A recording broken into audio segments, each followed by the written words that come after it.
আদির জীবনযুদ্ধ।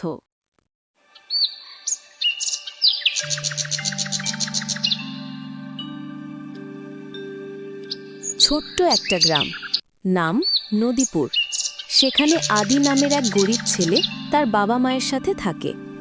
তার বাবা একজন দিনমজুর আর মা অন্যের বাড়িতে কাজ করে। এক প্লেট ভাতই ছিল তাদের দৈনন্দিন খাবার। তবুও আদির চোখে একটা স্বপ্ন জ্বলে। একদিন সে অনেক টাকার মালিক হবে, নিজের বাড়ি বানাবে আর বাবা মাকে খুশি রাখবে। প্রতিদিন স্কুল শেষে আদি দৌড়ে যায় চায়ের দোকানে। সেখানে আদি অন্যের দোকানে কাজ করে। একদিন এক বৃদ্ধ লোক দোকানে বসে চা খাচ্ছিল। হঠাৎ বৃদ্ধ লোকটি আদিকে ডাক দিল।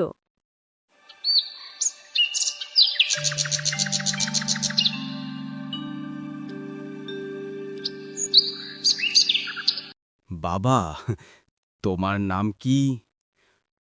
আমার নাম আদি। তুমি কোন ক্লাসে পড়ো? আমি ক্লাস 5-এ পড়ি। খুব ভালো। তুমি খুব সুন্দর করে কাজ করতে পারো। জানো, বাবা, মানুষ টাকা দিয়ে বড় হয় না, মানুষ ভালো মন আর পরিশ্রমে বড় হয়। বৃদ্ধের এই কথাটি আদির মনে গেঁথে গেল। পরের দিন আদির বাবা অসুস্থ হয়ে পড়ল। সংসারে অভাব দেখা দিল। কষ্ট যেন তাদের পিছু ছাড়ছে না। বাবার অসুস্থতা আর সংসারের অভাবের কারণে সে ঠিকমতো পড়ালেখাও করতে পারছে না। গরিব হওয়ার কারণে তার বন্ধুরা তার সাথে মিশতে চাইত না, তাকে নিয়ে সব সময় হাসাহাসি করত। কিন্তু আদি সেসবে কান দিত না। তার মনোযোগ সব সময় পড়াতেই থাকত। সে বিশ্বাস করত ভাগ্য কষ্টকে ভয় পায়। কয়েক বছর পর আদি শহরে চলে যায় চাকরির খোঁজে। পড়ালেখায় ভালো হওয়ার কারণে সে সুপারমার্কেটে কাজ পায়। মালিক খুব কড়া স্বভাবের, কিন্তু আদি সব কাজ হাসি মুখে করে। একদিন দোকানের এক কর্মচারী তাকে বলে, তুমি তো পড়ালেখায় খুব ভালো আর কাজও খুব ভালো পারো, তাহলে তুমি নিজে কেন দোকান খুলছ না? এখন কি আমার সেই সামর্থ্য আছে?